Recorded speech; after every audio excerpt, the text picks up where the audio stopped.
going to move on to our next presentation of the day, which is addressing recruitment and retention issues in the security industry and creating an environment that is more inclusive. Our moderator for this session is Carmela Demke. She is the Vice President of Corporate Security at CIBC. Once again, if you have a question for any of our panelists, please use the Q&A tab and we'll try and save some time following the discussion for those questions. So with that, I'm going to turn it over to Carmela, who's going to introduce our next panel. Thank you, Neil, and thank you for inviting me to be the moderator for this panel of these incredible women. I'm going to take a few minutes just to introduce them all here. So one of our panelists is Nancy Tavares, who is the Senior Director of People and Culture at Paladin Security. Nancy oversees all aspects of HR for Eastern Canada, which includes talent acquisition, labor relations, employee engagement, HR operations, and talent management. Nancy holds a psychology degree and a master's degree in human resources management from York University, and is also a continuing education instructor at George Brown College in human resource management. Nancy is an international speaker, and in 2023, Women We Admire placed Nancy as one of the top 50 women leaders in Toronto. Nancy's focus is on bridging the gap between best practice research and practical implementation in the organization. Our next panelist is Beverly Wilkes, who is a Senior Product Marketing Manager and Team Lead for the Cybersecurity practice at Bell. Beverly is a seasoned marketing leader with a career spanning over 2 decades in both B2B and B2C domains. Beverly began her career as a database manager in the advertising industry. She then transitioned into the high-tech sector in various senior marketing roles in the gaming, aerospace, and most recently the cyber or the security industry. In her current role, Beverly spearheads initiatives and programs that inform and empower the organization to address security challenges with managed software solutions. And our last speaker here is Danielle Wedapole, who is the Executive Director of Safety and Security Management in Sheridan Colleges across 3 campuses. After finishing her master's degree in military and strategic studies from the University of Calgary, Danielle served as a project officer at the Canadian Border Services Agency and as an intelligence analyst at the Communications Security Establishment Canada. Danielle then became a faculty member in Sheridan's School of Public Safety, teaching investigations and police foundations. Danielle is dedicated to advancing whole approaches to security and threat mitigation by fostering close relationships with her internal departments and with community and industry partners. Danielle is a member of the ASIS Toronto Chapter Women in Security Committee, the Security Industry Association, the National Association for Behavioral Intervention and Threat Assessment, the Ontario Association of Colleges and University Security Administrators, and the Advisory Board for Canadian Security. Thank you all for taking the time. So the way we're going to approach this discussion is I'm going to ask the questions with one person, but everybody wants to be able to answer the questions. So we'll just proceed and let everybody take a stab at all the questions. So our first question, we're going to start with Beverly. And the question is, the security profession continues to struggle to attract and or advance women in leadership ranks. Statistics suggest that only 11% of security leadership positions worldwide are held by women. What strategies do you think would help correct this? For example, leadership programs, retention strategies, mentoring, etc. Beverly?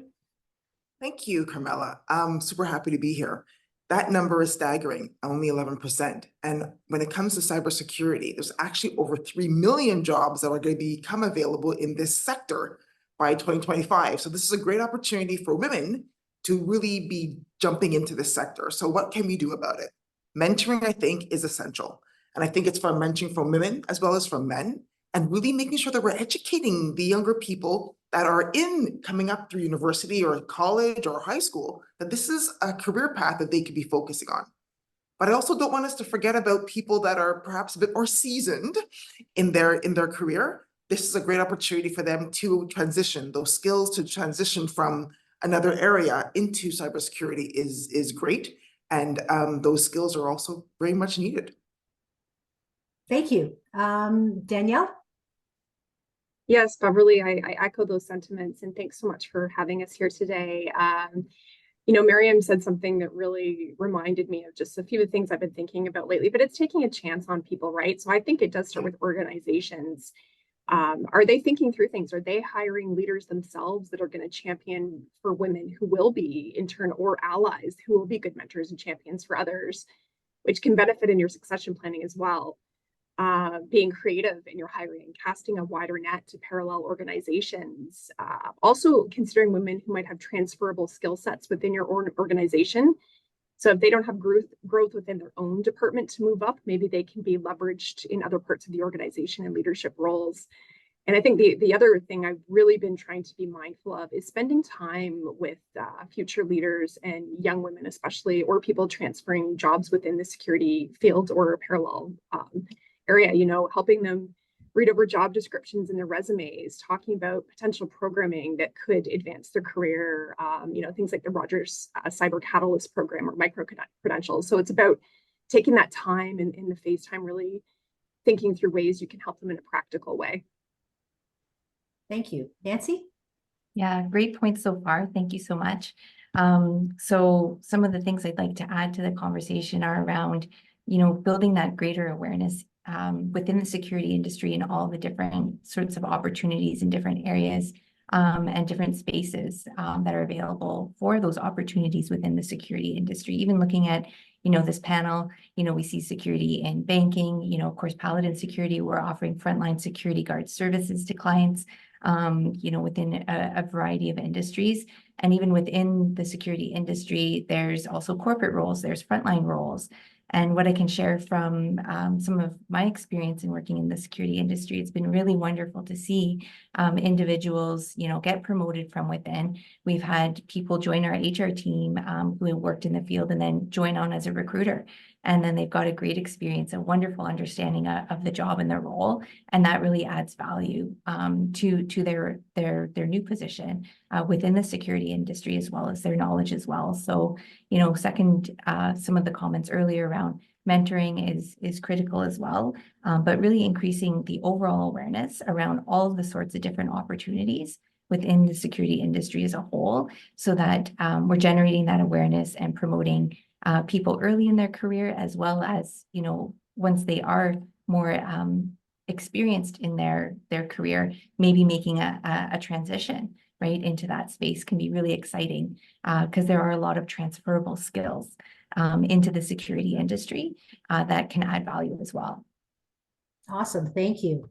Okay, our next question is, what can we do to encourage more people, women and men, to enter the security field? And what advice would you give? Do you think there are any barriers to entering our security world? We'll start with Danielle. Thank you so much. And what a great question. And I mean, you know, some people start their life out as a young kid thinking, wow, I'm so engaged with security. They watch spy movies or they watch tech movies, right? Or they see something, they say, I want to be involved in that. But for some people, they might not realize sometimes, I think, the broad scope and the number of industries where security and investigative jobs exist. So it's partially, you know, up to companies to really do reach out activities. It's about high schools to talk to students, colleges to really get out there in industry. And also having faith in your awesome customer service skills that you might acquire doing other types of work, and being confident in the transferability of your skills. The other thing I would say too, I think it's up to organizations to really think through their job ads. A lot of them have, you know, the whole kitchen sink in the job ad. And do you really need all those things? Are you being transparent about salary and expectations of hybrid versus in person? Even down to certifications. Is a certification something someone can acquire once they're hired with you? Because sometimes, especially women who might have family obligations, they might not have had the time or money to start out doing their certifications at a younger age. So I think it's really important for companies to also be creative in the way they approach hiring people. Thank you. Beverly, what do you think? I really like what Danielle said. I think it's important to encourage younger people, and don't forget the older ones, as we mentioned, but also I think it's about being present in different places. It's not just at a job fair or in these areas. I think we need to cross-pollinate and make sure that people are seeing these roles in the news. People are bring some more energy towards this is what's happening in the market. these are the jobs that are available, and really making sure that we're in universities, high schools, colleges, or here in Quebec, CEGEPs, really making sure that people understand that the roles are not just one area. You could be a security guard, you could be a risk analyst, you could be, like myself, a marketing person in security, product management. There's so many wonderful roles, and each role has a really integral part in keeping Canadians safe. So I think it's really important that we cross-pollinate. Thank you. And Nancy. Yeah, wonderful points. And I love the focus, putting my HR people and culture hat on, love the focus on talent acquisition here, because it's so key, right? In terms of, attracting people into the industry. So lots of things were mentioned earlier on, even, how your job postings are crafted, what is the purpose and the vision of your organization, right? So Beverly just talked about, making the community safer and so on and so forth, right? So that sort of thing is what candidates are looking for to understand and better understand when they're looking into opportunities. We spend so much of our time and our day-to-day work that we do, may as well be something that we enjoy. I believe that's firmly, very much important. So, understanding what sort of contribution, to our greater society and community that security services can provide, I think is really key in making sure that comes across in your talent acquisition strategies, as well as the transparency, which was mentioned earlier. And, with technology, making sure, you're broadcasting that across multiple platforms, recruitment platforms, and, introducing people early on. For example, a more tangible example is we've built out quite a strong internship program with our human resources teams here. So, getting into schools, building that awareness of, the different areas within the security industry that individuals can work. And again, seeing that really nice, clear career path that can help propel people once they get into security, into some of those leadership opportunities, because the career path can be quite clear from, being in the field and moving up through the field, as well as transitioning into other departments. There's, a tremendous amount of opportunity there. Now, it's very And if I may- interesting.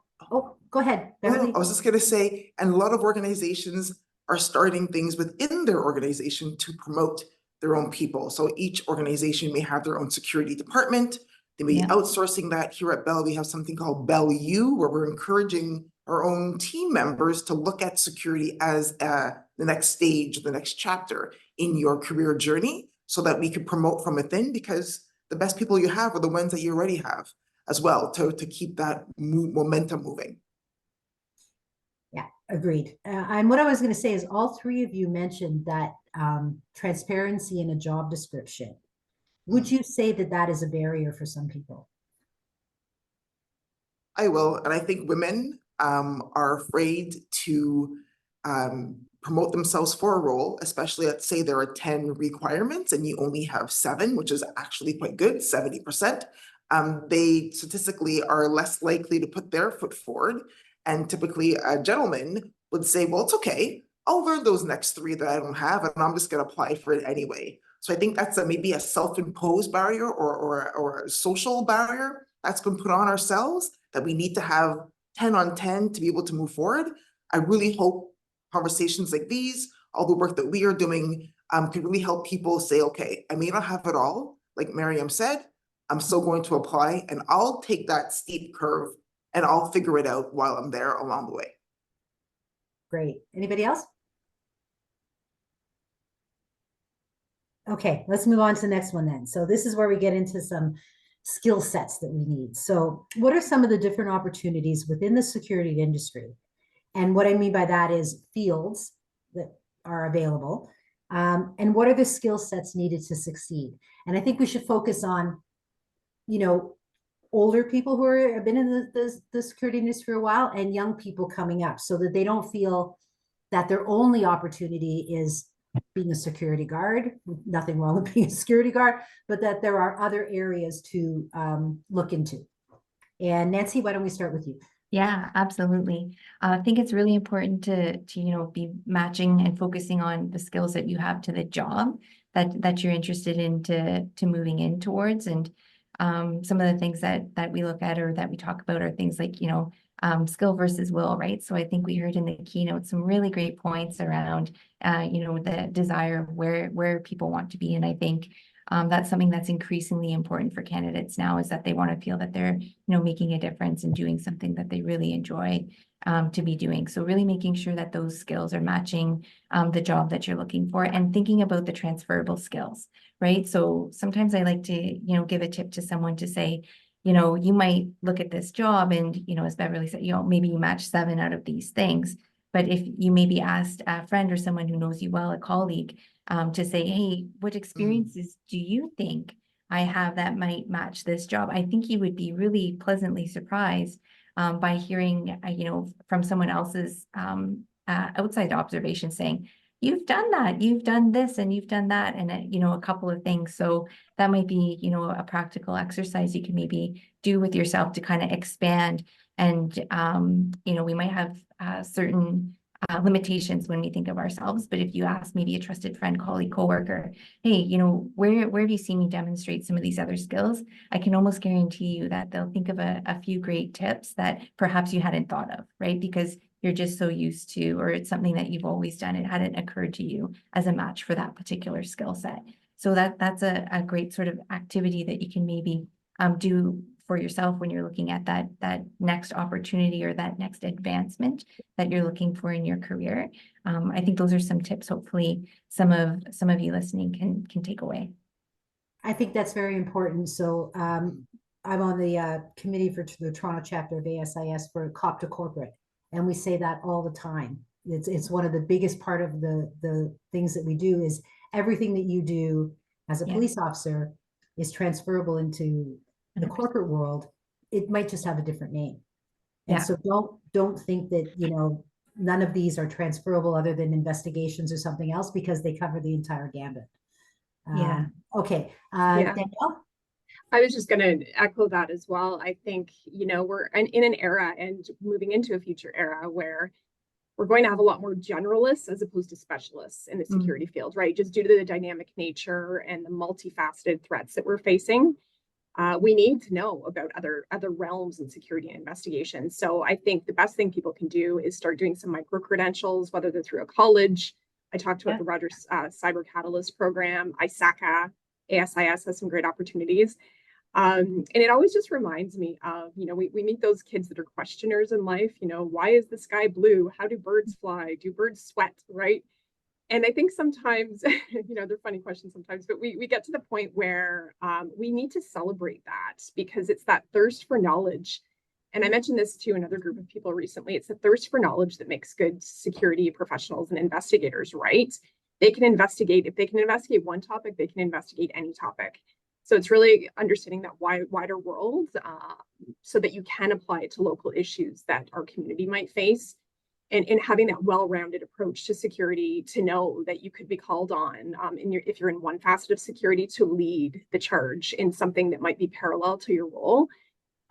So it's really about, questioning, relying on specialists, thinking about ways you can learn some of the other parts to security that might converge into your own role at some point. Excellent point. Excellent. Beverly?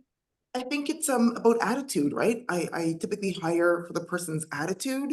If you feel I could do this, or you feel, I'm curious about this, I'm going to dig in and learn a little bit more. To Danielle's point, get a new micro credential or like that.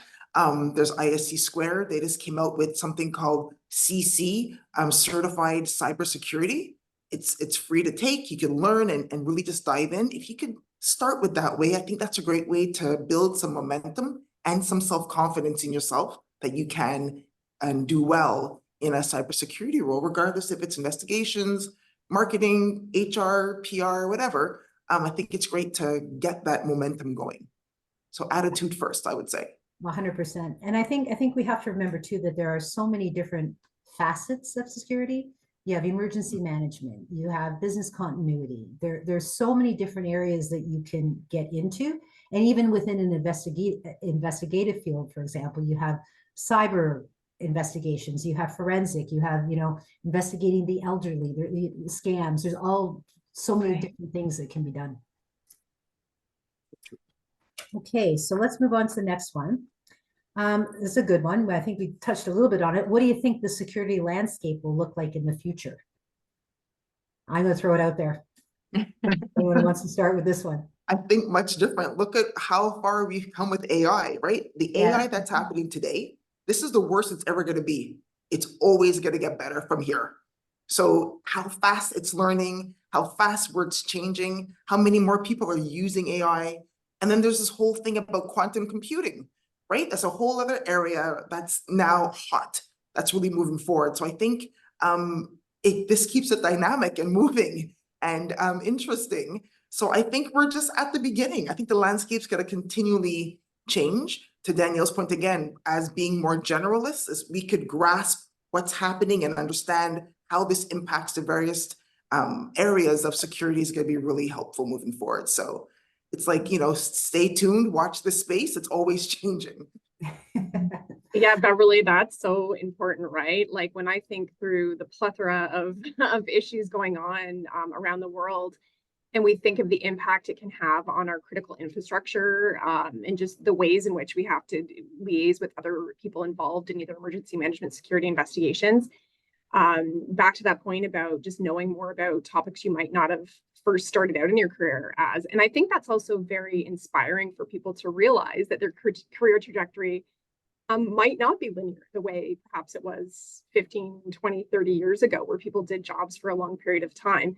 I know for myself, you know, I started in the government and now I'm at an academic institution and always looking for ways I can enhance my knowledge in other areas. So I think it's really important for people to really rely and have faith in those opportunities to step outside their comfort zone in other industries. But again, back to really thinking through how things, to Beverly's point, are going to change even tomorrow. You know, we're kind of running hourly with changes, and we need to try to keep up. So it's about really taking those opportunities for education and partnerships. So Danielle, we're coming from the academic field. Where do you think the academic space will be in security as we move forward? Courses, I mean, offerings. Yeah, I think really already we're seeing, as I mentioned before, a lot of micro-credentialing, a lot of people getting involved in, you know, cyber programs, information security programs, public safety, community safety, because we're also seeing a lot of times where we have to respond and think through mental health crisis. So I think it's not just all about technology, it's also about the real side to things and that customer service side, de-escalation. But it all comes part and parcel, right? With the speed of things changing, it's also very difficult for people to adjust. So I think we have to look at it as a whole and really kind of consider how that impacts our community. Yeah, and one thing actually we haven't touched on is the intelligence aspect of the security industry. And I know that Sheridan offers the intelligence analyst university degree there. So, you know, that's an important thing to look at because everybody, including, you know, police agencies, et cetera, everybody relies on intelligence and how do you get your hands on intelligence quickly, right? So I think it's so important to really think through training, you know, the next generation of investigators in, you know, whether it's in intelligence or investigations, or really seeing those bridges that can be formed between regular physical security and what we've talked about in the cyber and technology side, because I don't think people have spent enough time on the topic of convergence when it's come to education in the past. So it's nice to see that there's some strides there as well. Okay. Nancy? Yeah, certainly echo the conversations, and to add a piece on technology, certainly going to see more technological advancements, right, in the security space, and you know, robots, things like that, camera enhancements, you know, so on and so forth. I think there's some human element that, you know, I sort of hope not all technology can replace all components of that. There is a bit of a human touch element, especially with frontline face-to-face security, that I think is really important to the community aspect piece and the customer service piece that, you know, we've talked a little bit about on our prep call for this conversation. And I think on the note around continuing and ongoing education for our careers, I agree that that is critical. And just to add one note to that is that it's learning and education ongoing is like more and more accessible than it ever has been, right? Because of technology. So if you wanted to do, you know, a micro credential or something like that, it's it's now, you know, it's easier than it ever was before, right? It's not just, you know, getting to a classroom, having a program that's close to you, you know, through technology, through virtual learning. There's tons of opportunities there. Even what you can find in terms of massive online learning components and things like that as well. But certainly we will see a lot more use of technology. And I think it's important in our roles and in our careers that we're staying up to date on that, right? So, you know, are you familiar with ChatGPT? Have you kind of used it? Have you, you know, tried it out, that sort of thing? Because it's going to become more and more. And I think being familiar with those technologies is really important to stay ahead of the game, right? So this is a question we didn't talk about. So what do you think are some of we've been speaking about micro-credentials. What do you think some of the more important micro-credentials will be in the future? I know what you're going to say, Beverly, so go ahead. Obviously cyber. Yeah. I'm a big fan of ISC Squared. They have a variety of different ones. Obviously, you can go to CISSP, which is great. That's a big one. That's a lot of years of planning, but the smaller ones like the CC, I think is important. Anything to do with fraud, anything to do with investigations. And I think also really digging into pure cyber, right? We're looking to see breaches. We're looking to see things that are happening on a security operations center or a network operations center, working with analyst teams. So anything dealing with that investigation component, I think is really important, in my opinion. That's great. I would echo that too. I think there's a lot of times you can do a short boot camp on some of these credentials that allows you to establish whether it's related to cloud knowledge or some of the other factors too. I was also thinking on the human side, the physical side, really kind of thinking through how corporations keep their employees safe and just how we're safe in the wider world, right? Like thinking through encouraging employees to take mental health first aid, de-escalation courses, even courses in personal safety, right? Although, you know, we spend a lot of time at work, we're also out in the wider world and just really thinking through times there could be escalated situations that we have to engage with community resources as well. And how do we kind of make that common knowledge across our organization? Yeah, those are great points. And Danielle talked a lot about, you know, for our frontline guard positions, a lot of those courses or programs or certifications that are out there for people to obtain to sort of, you know, give them a leg up or, you know, work on them once they're starting in some of those entry level roles. But anything de-escalation, management of aggressive behavior, use of force, you know, first aid, CPR, all of those sort of categories are really key for those roles. Customer service type of opportunities or courses as well will certainly help with de-escalation of situations as well. The mental health first aid is another great one to help with dealing with different situations and scenarios. And then within the broader area of security, looking at what sorts of things might be job specific, right? If you're in other departments as well, there's always opportunities there to enhance or, you know, tack on a certificate, sharpen some of those skills, those sorts of things. But yeah, those would certainly be some of the ones that some of our employees or candidates might be looking towards. So I'll ask you a question. I think another one is, go ahead. Beverly, I was gonna say another one is, I think internally, how do we make sure that our employees are, one, not leaving their laptops in their cars when they go to the mall, right? You don't have your ID badge, your access control badge left around, you know, the review mirror of your car. Like little things as well. We have to remember there's a human aspect that we as organizations need to make sure that our teams are constantly being tested, making sure that we're not clicking on links that are going to cause a problem. So there's those other things that don't end up with a credential or a badge, but are equally as important to make sure that we are always sharp. Because the human factor is the one that's the wild card. That's the one where things could be broken. So corporations need to be looking at that as well. How do we make sure that we are taking that into consideration along with everything else, everybody else has said here on that question, to make sure that they're keeping their businesses safe? Yeah.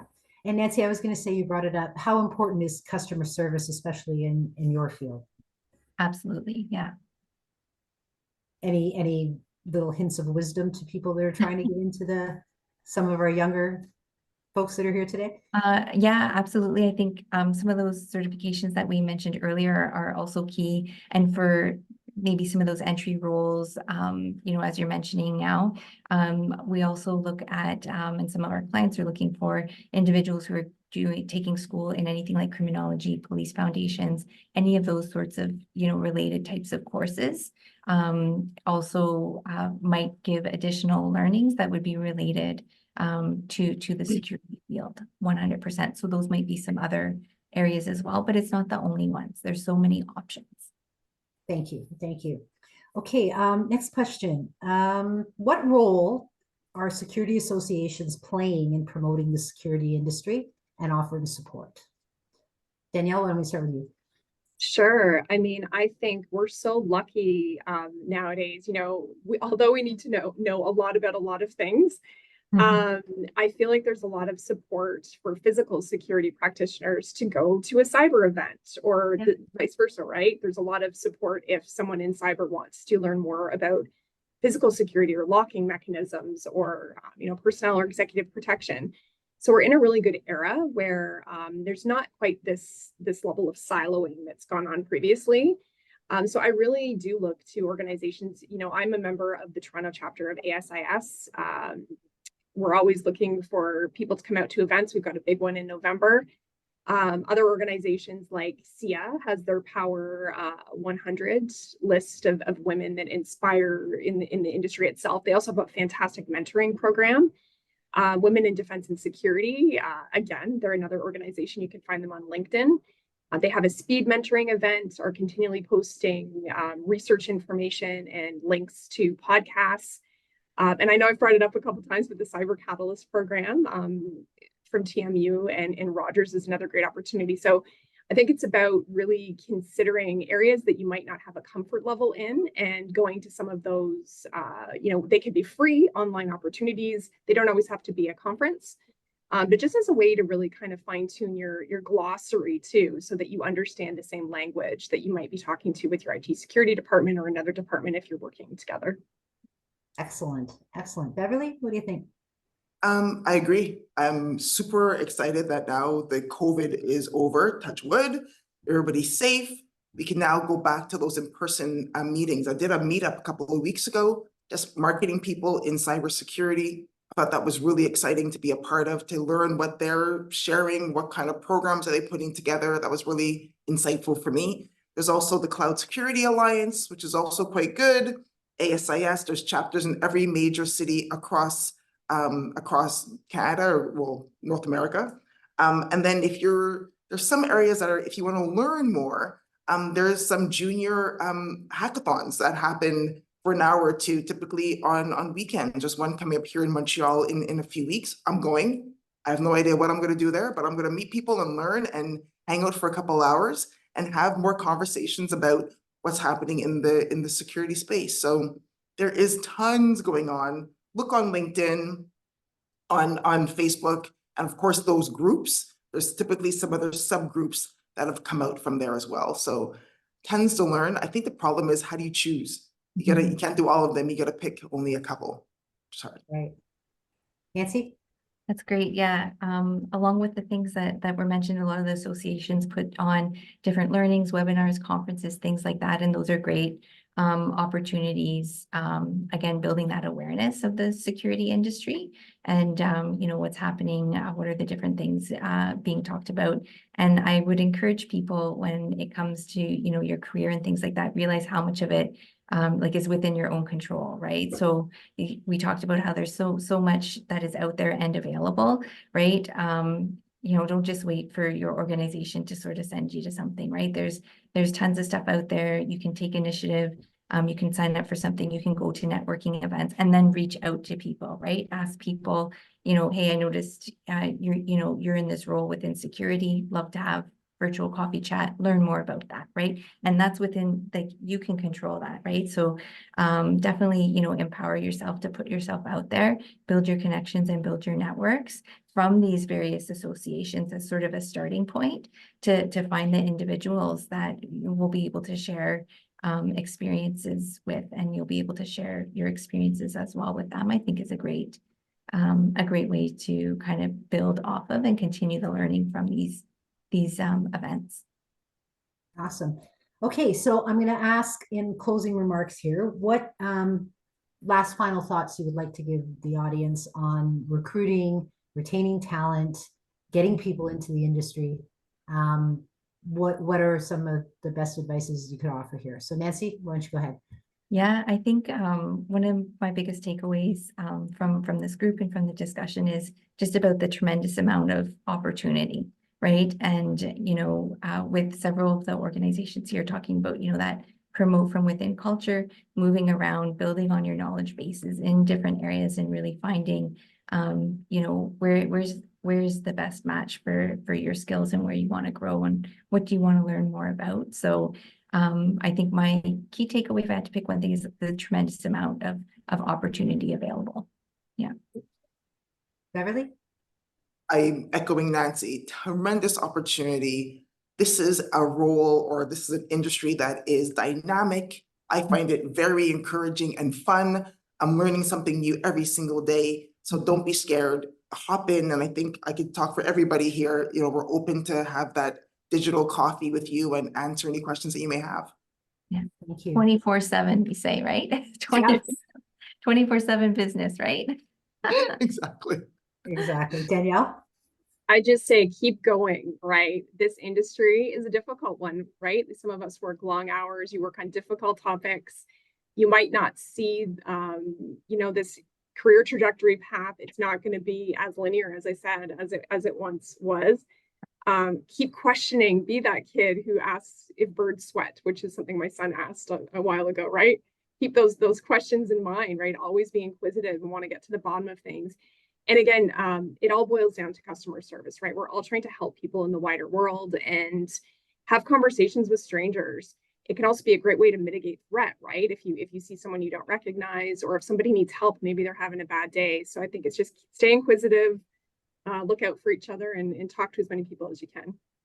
Thank you. And I think the last thing I would say is just remember that the security industry is covers many aspects, right? And don't limit yourself to just one, or think that it's just one thing, because there are so many different offshoots that you can take. And, you know, if you're in one position now, just go online, check LinkedIn, look at all the different things that are available and all the different organizations that are available to you. And if something piques your interest, then just go for it. I think that's the most important thing. So Neil, I think we can leave it now to open questions. I want to say thank you to you wonderful ladies and the time that you took to come out here and all the great insight that you offered. Thank you. Thank you. Great. No, thank you, Carmela, and thank you to our panelists. That was a wonderful discussion. We have about 7 or 8 minutes, so there's quite a few questions here in the Q&A tab. So I'm going to get through as many of these as I can in the time we have left. There were a couple that talked, I know the panel talked about this a little bit, but there were a couple that addressed cybersecurity specifically. One was, do I need coding skills to enter the cyber industry? And another one was somebody who's completed a diploma recently in cyber, looking for a job. However, they seem to either require years of experience or background in the field. There may be a lack of entry-level positions.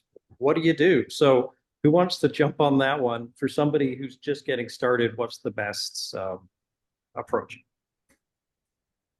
Beverly, I think you should go first. I would say don't be shy.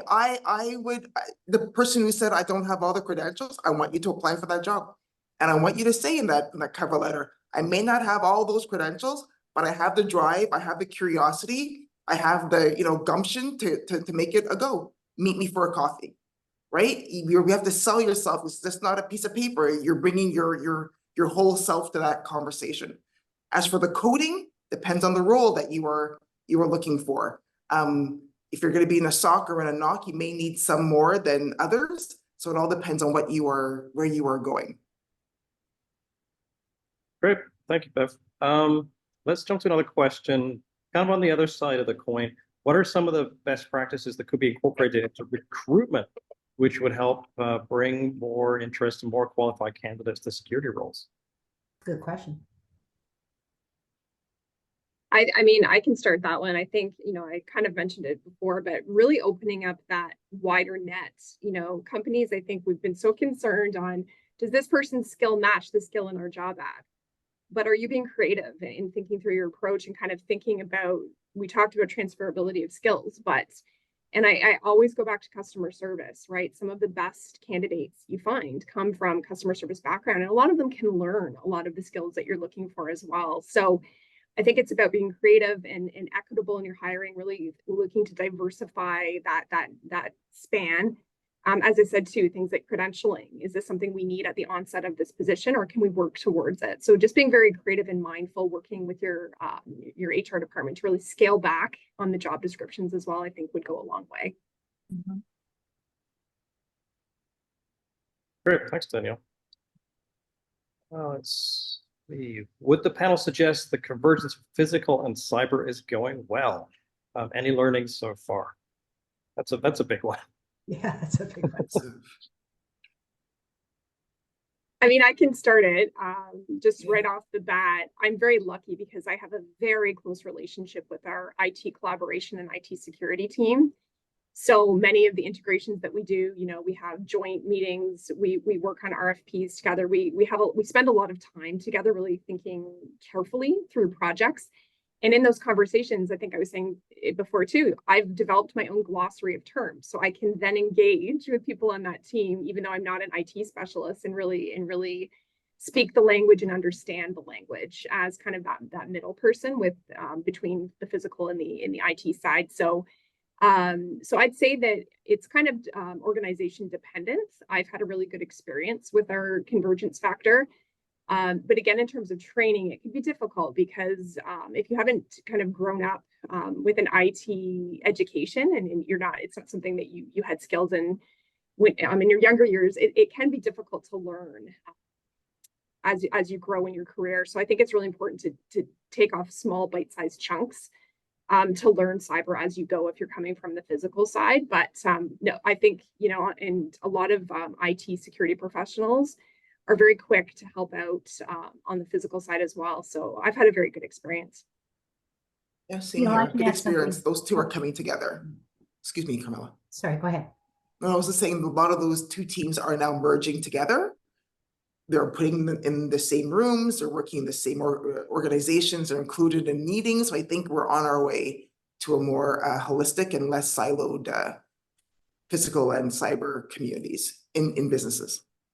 Yeah, I would agree. I would also add, I think like what I've experienced in my career is that we've always relied on each other, not in a formal way. So there's always been conversations, you know, if you look at the investigative field, you're always relying on your cyber team or your IT team to help you with an investigation. Physical security is always responsible for restricted areas or working with the team to identify who needs access to different locations. I think it's just becoming more and more cohesive now than it was before. Thanks, Carmela. Okay, maybe one more quick one. Let's see. It's kind of a comment and a question. I do remember my early days entering the security industry was daunting, and there were only a handful of female role models who, to this day, I consider my role models. What attributes do you consider to be the most important for mentors and role models to possess in order to better support our newest industry members in their journeys? Good question. Very good question. Mm-hmm. Could you read the last part again, please, so we can? Sure. What attributes do you consider to be the most important for mentors and role models? Yeah, I think we've talked about it already in more general terms, but I think really showing face time.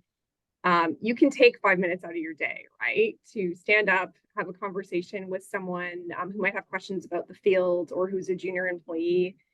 Again, or it could be a security guard wanting to know how they get into a different sector as well. So I think it's really important to spend face time and commit yourself to thinking through what it's going to look like for succession planning as well, right? We need to have leaders that we can have some redundancy with as well. So really FaceTime, taking time to help people through recruitment processes, looking at their resumes. But I think it's really important for companies to think through that when they're hiring leaders as well, to make sure they're hiring people that will serve as good mentors and good champions.